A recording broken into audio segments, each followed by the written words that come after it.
In this guide, I'm going to show you how you can factory reset your Nintendo Switch. Before we do get into this guide though, make sure to like the video and subscribe to the channel with all notifications on. It really does help the channel. Let us know that you want more content like this. We'd greatly appreciate it. And if at any point throughout this guide you did have any questions, just ask them down in the comment section below and we can help you out further. I'm going to be doing my best to reply to every single comment down there.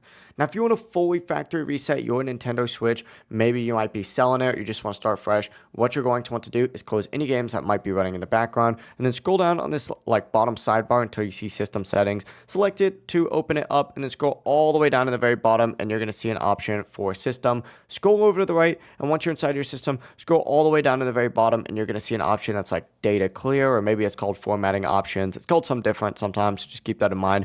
Open this up and then scroll down to the very bottom and you're going to see a restore factory settings option on here, or a reset factory settings. Go ahead and click it, scroll all the way to the bottom, hit next, and then confirm that you want to delete all your data in the system memory. Confirm it again. Keep in mind that this process can take anywhere from about 10 minutes up to an hour depending on how much data is stored on the console, but once it does finish, the console will reset and turn back on. Everything will be erased with no games, no accounts. It's going to be like how you got it when you first bought it, but that is it. Your Nintendo Switch should now be fully factory reset and ready to set up again. If this guide did help you out, make sure to like the video and subscribe to the channel with all notifications on. It really does help the channel and lets us know that you want more content like this. We'd greatly appreciate it. And if at any point throughout this guide you did have any questions, just ask them down in the comment section below and we can help you out further. Have a great rest of your day though.